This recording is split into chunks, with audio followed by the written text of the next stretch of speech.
everyone, welcome to my channel. I'm coming on today to do a walkthrough, flip through of my Woollysteph Art Club journal. I haven't actually showed any of the works on here. I have been posting some of them on Instagram, but I have been a bit behind recently. So I've had a bit of a catch up and done them all together, and I'm going to come on and show you them here. So this is the book that I've made, and as you can see it's getting quite full now. But I've used this flowered paper in the background, and I've added some Nuvo drops in the centres of the flowers for a bit of texture. And I've just used some letter stamps to write out Woollysteph's Art Club at the front. The pages are binded together with this red and gold thread here, and I've just added a few beads on the end for something fancy. And then the back has just got the hashtag for WS Art Club. So I'll just go through them one by one and show you the newest one at the end. So the first one is summer. So I've got this cute little stamp set of this man and woman in their old Victorian swimming costumes, and I thought summer, we think of the beach. Well, I think of the beach anyway. So we had this man and wife, or man and woman, and the sun in the same style. I've just used coloured papers in the background and then torn the yellow on to look like the sand, so it's the uneven edge of the shore, and just drew a little bucket and spade kind of in a similar style, just to give them something to play with. The next one was nature, and I've used this stamp set. I won this from Michelle Mixed Media when she did a giveaway, and I thought, oh, this is a perfect stamp set. So we have all these flowers here that I've coloured in and layered up, and the stamp says, "In every walk with nature, you receive more than you seek." Receive far more than you seek, sorry. And the background is actually a bee napkin, and I've just used some Distress Oxides and some little texture stamps for the background. The next one is Halloween. So I have ink blended the background with yellows and oranges, and use this cute little stamp set with the pumpkins and the ghosts. It says "Boo to You." And I've just done some silhouette stamps in the background with trees and some grass at the bottom. Then we have winter. So this is actually a brush show background. And I did a full sheet and then cut out the square that I thought would work right for what I wanted. And I've done glossy accents on the bottom here, so it looks like a frozen over lake. And then done some tree stamps in a little bit of foliage or whatever at the bottom for the grass. And then I thought the brushes here looked like background shrubbery. This is what I was hoping would happen when I did the sheet, so, and I just put the little winter there. Then we have steampunk. Now I'd bought a load of different steampunk dies, so I have keys, and I've got some hummingbirds, and I've got some spiders. And I hadn't actually used them until this prompt came up, so I thought, what perfect time to give these a go. So this is all die cuts, all paper pieced together. I did some in matte gold and some in shiny gold, and just made up the key. It has its butterfly wings, and the background is just another Distress Oxide one with some textured stamps. And then we have Quirky. I cannot laugh. I cannot help but laugh when I see this one. So this is actually from, I think it's a BBC, is it either BBC magazine or National Geographic, something like that. And I've stuck the eyes on. It says, "My, what big eyes you have." I just thought that's cute. It's a bit quirky. So I like that one. The next one was floral, and I struggled with this one because there's so many choices you could do with flowers, and it was almost too much choice. So I ended up going with these Tyvek flowers that I had made when Betsy Doodle showed them. I think it was last year sometime, and I'd made a bunch of them and I hadn't really done anything with them, so I thought I'll put these in here. So we have Tyvek, is it fabric? I'm going to say fabric because it was on a decorator's suit, but Tyvek fabric here that I have painted over with some acrylic paint, and then you heat it up and then it all shrinks up, and if you do it in circles it makes perfect flowers. So that's what I've done for this one. And the background is, I think this one's Brusho's background. Just nothing too much for the background because I wanted the focus to be on the flowers.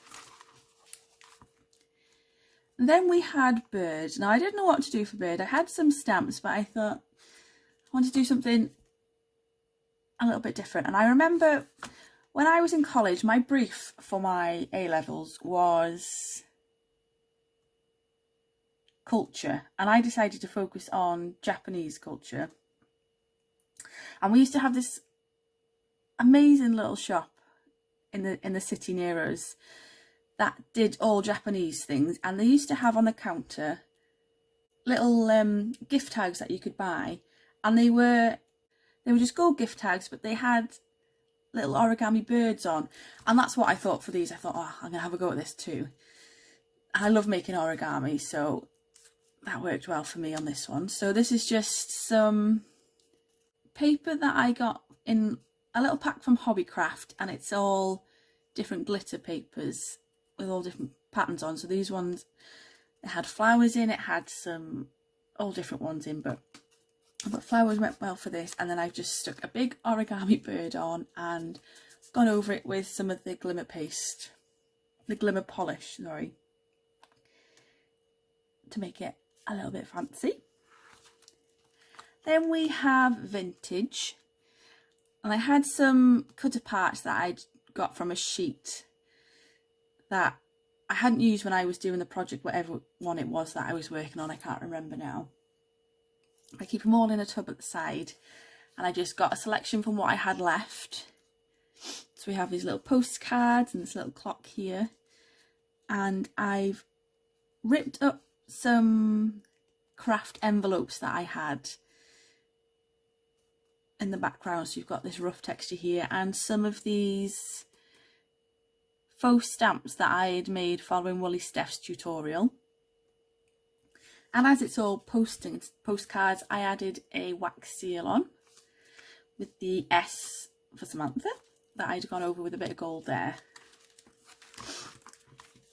The next prompt was Child. Now I'd had this bit of card left from some practice sheets that I was doing on my jelly plate. And I was having a bit of a play with the ink blending sponges in the background.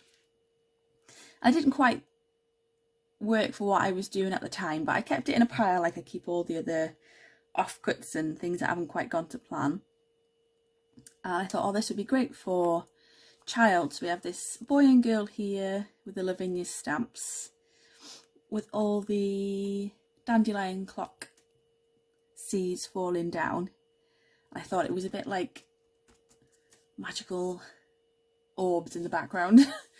So that one came out well with the background that I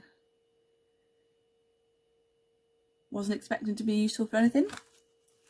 And then the next prompt was Fairy. Now I love Lavinia stamped fairies, and that would have been perfect for me to do one of these, but I'd already done it here and I didn't want to have two the same, so I've used this digital kit that I had bought from Etsy.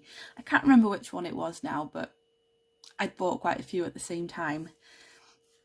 So this is all just the papers and the cutouts from the kit, and we have the fairy there, and I just added a little tab on the side because that was the last bit I had left over. I thought I don't want it to go to waste, so I just stuck it on there.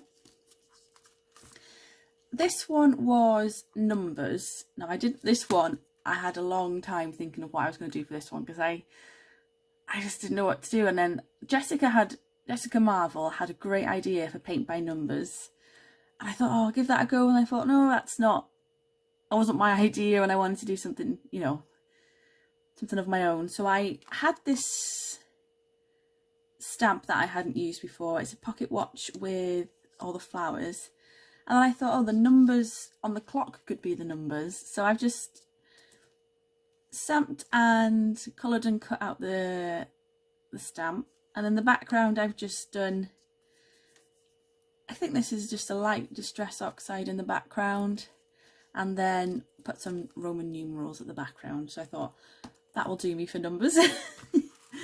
The next one was Zentangle. I hadn't done any of this before.